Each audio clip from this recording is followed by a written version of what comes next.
जय जय रघुवीर समर्थ. नमस्कार मंडळी. आजचा दिवस आहे दासनवमीचा दिवस आणि आजच्या या दिवसाचं औचित्य साधून आपण आपल्या या चॅनलवरती एक नवीन उपक्रम सुरू करत आहोत बरं का. आणि या उपक्रमाचं नाव आहे मनोबोध. समर्थ रामदासांनी जे मनाचे श्लोक रचलेले आहेत ना, त्या प्रत्येक श्लोकाचं अर्थ सांगणं आणि त्याचं निरूपण करणं असा प्रयत्न आपण आपल्या या उपक्रमामधनं करून घेणार आहोत. आजचा हा जो भाग आहे ना मंडळी, हा भाग प्रस्तावनेचा भाग आहे आणि पुढच्या आठवड्यापासनं प्रत्येक आठवड्यामध्ये एक एक असा प्रत्येक श्लोकाचा अर्थ आणि निरूपण असलेला व्हिडिओ आपण या उपक्रमाद्वारे प्रसारित करणार आहोत. आता मनाचे श्लोक हा उपक्रम हाती घेणं मला का आवश्यक वाटलं त्याची थोडीशी पार्श्वभूमी तुमच्या समोर विशद करते. मनाचे श्लोक हे समर्थ रामदासांनी लिहिलेलं अतिशय छोटेखानी पुस्तक आहे, परंतु त्याच्यामधला जो अर्थ आहे, त्याच्यामधली जी चिंतनशीलता आहे ती मात्र अत्यंत महत्त्वाची आहे.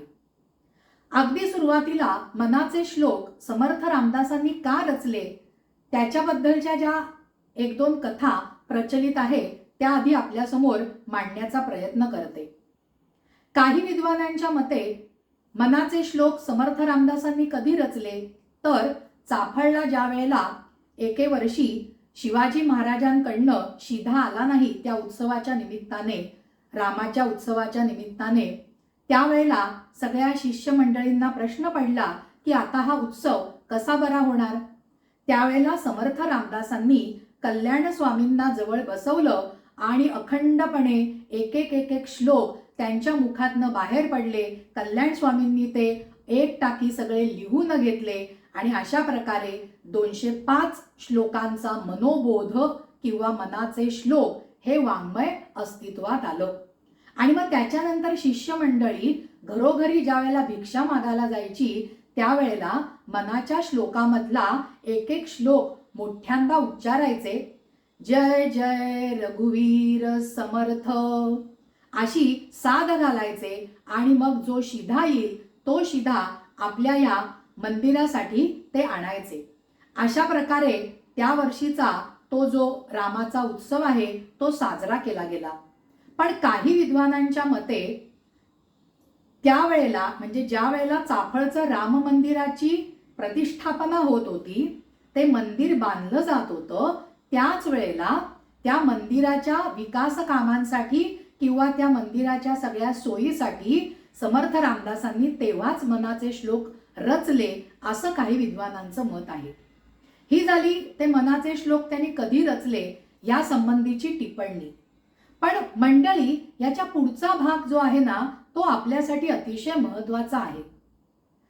बघा, सगळ्या विद्वानांनी किंवा सगळ्या साहित्यिकांनी समाजाला उद्देशून आपलं वाङ्मय लिहिलेलं आहे, परंतु समर्थ रामदास असे एकमेव आहेत की ज्यांनी मनाला उद्देशून वाङ्मय लिहिलेलं आहे, मनाला साद घातलेली आहे. त्याच्या पाठीमागची त्यांची जी विचार परंपरा आहे ना मंडळी, त्याचा शोध, त्याचं आकलन आपण करणं अत्यंत गरजेचं आहे. आणि त्याच्यातलाच एक छोटासा प्रयत्न आजच्या व्हिडिओमधनं मी आपल्या समोर मांडत आहे. लक्षात घ्या, आपल्याला आपल्या आयुष्यामध्ये कोणतीही गोष्ट करायची असेल तर आपलं मन बळकट पाहिजे, आपलं मन निरोगी पाहिजे. आणि ही गोष्ट अगदी अचूकपणे समर्थ रामदासांनी ओळखलेली होती आणि म्हणून मनाला साद घालण्याचे श्लोक त्यांनी रचलेले आहेत. मनाचा प्रतिसाद आपल्याला जसा हवा तसा मिळवून घेण्याचा त्यांनी प्रयत्न केलेला आहे. समाजातल्या जीवनातल्या प्रत्येक विषयाला त्यांनी स्पर्श करण्याचा प्रयत्न ह्या 205 मनाच्या श्लोकांमधनं केलेला आहे.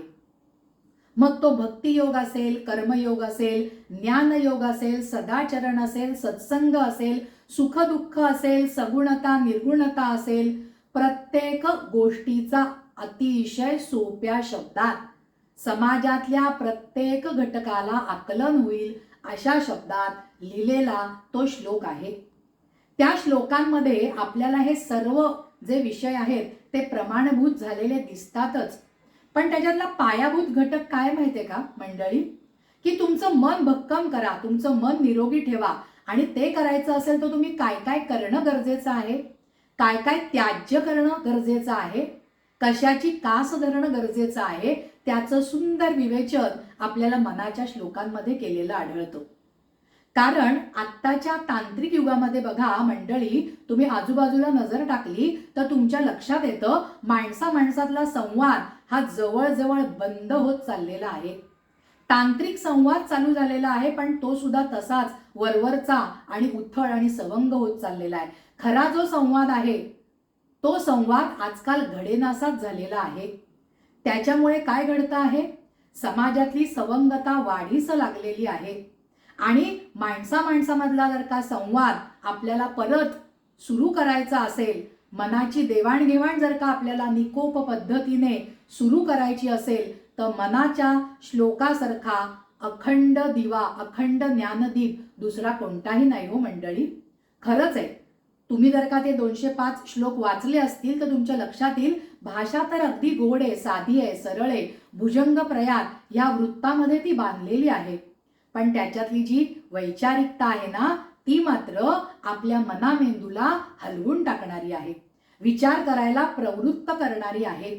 कारण तुमचं मन जर का निरोगी असेल तरच तुम्ही आयुष्य व्यवस्थित पद्धतीने जगू शकता, स्वतःसाठी, समाजासाठी, देशासाठी काही ना काहीतरी उत्तम काम करू शकता. पण आज समाजामध्ये आपल्याला अशा अनेक व्यक्ती दिसत आहेत की पैशाने भले त्या लाख श्रीमंत असू देत, सगळी भौतिक सुखोपभोग घेण्याची वृत्ती किंवा परिस्थिती त्यांच्याकडे असू दे, परंतु त्यांचं मन निरोगी नसल्यामुळे, मन दुर्बळ असल्यामुळे आज त्यांना कशातच रस वाटेनासा झालेला आहे. ते नैराश्यवादाकडे झुकलेले आहेत. कधी कधी याची शेवटची पायरी म्हणून लोक जीवन संपवत आहेत, ही वस्तुस्थिती आहे मंडळी. काय असेल याचं कारण? पैसा भरपूर असला तरी सुद्धा मनाची वाढ नीट झालेली नाही, ती खुरटलेली आहे. ती जर का निकोप करायची असेल तर मनाच्या श्लोकासारखं उत्तम औषध नाही. आणि म्हणूनच मंडळी, आचार्य विनोबा भावे यांनी आपल्या या मनाला मनोपनिषद असं म्हटलेलं आहे. संस्कृत साहित्यामध्ये गीतेच्या अर्थाचं जे महत्व आहे किंवा जे ईशोपनिषद आहे त्याचं जे महत्व आहे, आपल्या मराठी वाङ्मयामध्ये ते स्थान आपण मनाच्या श्लोकाला खचितच देऊ शकतो. रामकृष्ण परमहंस म्हणायचे की ज्यांना आत्मज्ञान साधायचं आहे त्यांनी भारंभार अफाट पुस्तकं वाचण्याची गरज नाही. अगदी एखादं मोजकं पुस्तक वाचलं तरी सुद्धा चालेल. आणि ते जर का पुस्तक असेल ना, तर त्याच्यासाठी आपण मनाच्या श्लोकाच्या पुस्तकाचं काय देऊ शकतो, उदाहरण देऊ शकतो. आता हे जे मनाचे श्लोक आहेत, या मनाच्या श्लोकामधनं मनाने कसं वागलं पाहिजे, मनाने काय काय गोष्टी टाळल्या पाहिजेत ह्याच्यावरती भर दिलेला आहे. पण मनाला हळुवारपणे समजावत मग कधी त्यांना मनाला समर्थ रामदासांनी प्रेमाने दटावलं आहे, कधी त्याच्याशी प्रेमाने वार्तालाप केलेला आहे, कधी कडक शब्दामध्ये मनाला बजावलं सुद्धा आहे की जेणेकरून मन आपल्या ताब्यात राहिलं पाहिजे. मन तुमच्या ताब्यामध्ये असेल तर आपण जगही जिंकू शकतो. आणि मन ज्याच्या ताब्यामध्ये नाही तो काहीही जिंकू शकत नाही आयुष्यामध्ये, सगळी अनुकूल परिस्थिती असली तरी सुद्धा. हे वास्तव आज समाजामध्ये आपल्याला दिसतंय. त्याच्यामुळे मनाच्या श्लोकांची कास धरणं आज अत्यंत गरजेचं झालेलं आहे मंडळी.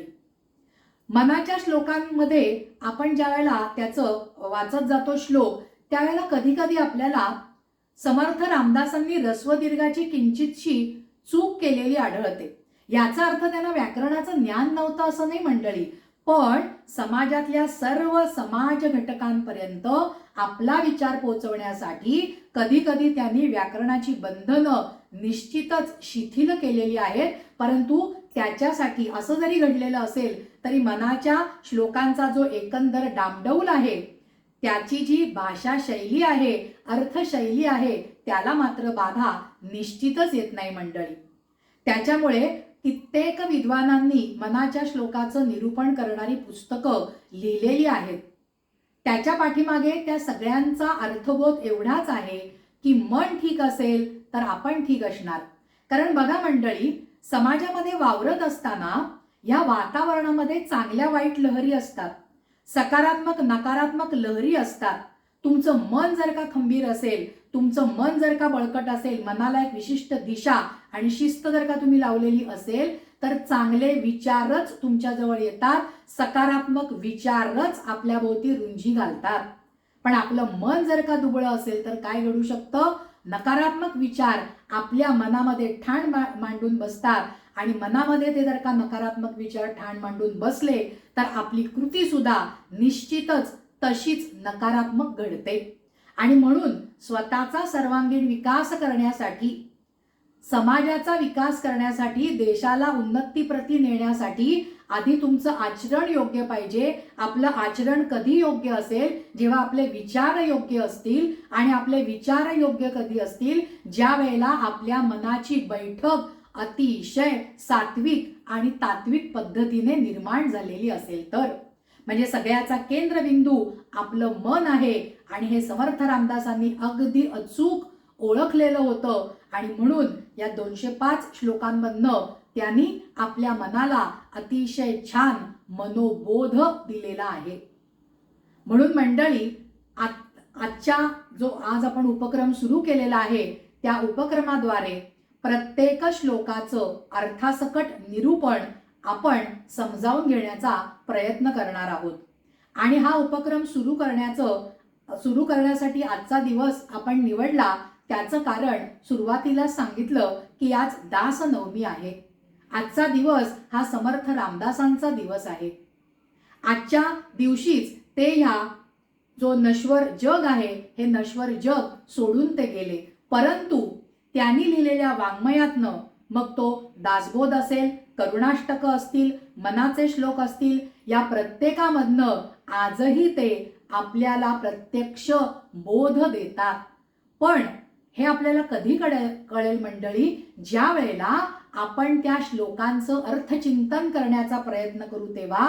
आणि अर्थचिंतन केलं की मग आपोआप आपलं मन विचार चिंतन करण्याकडे आपल्या मनाचा कल जाणार आहे. आणि अशा प्रकारे मन अर्थचिंतन विचारचिंतन करायला लागलं की आपली कृती सुद्धा अतिशय योग्य प्रकारे होणार आहे की ज्यानी आपल्या जीवनाला तर फायदा होईलच, पण आपल्या समाजाला आणि आपल्या देशाला सुद्धा फायदा होऊ शकतो. आणि आज त्याची नितांत गरज आहे. जो संवाद संपला आहे तो संवाद जर का परत एकदा सुरू करायचा असेल तर मनाच्या श्लोकासारखा अतिशय उज्ज्वल दीपस्तंभ किंवा मार्गदर्शक दीपस्तंभ कोणीही नाही. ज्यांना आध्यात्मिक जीवनामध्ये प्रगती करायची आहे ना मंडळी, त्यांच्यासाठी मनाचे श्लोक ही अतिशय यथार्थ मार्गदर्शक पुस्तिकाच आहे जणू काही. आणि म्हणूनच आपण आजपासून हा उपक्रम सुरू केलेला आहे. मंडळी, आजचा हा भाग तुम्हाला जर का आवडला असेल तर या भागाला लाईक करा, या भागाला शेअर करा. आणि अजून तुम्ही जर का अश्विनी साठे या आपल्या चॅनलला जर का सबस्क्राईब केलेलं नसेल तर नक्की सबस्क्राईब करा. धन्यवाद मंडळी. जय जय रघुवीर समर्थ.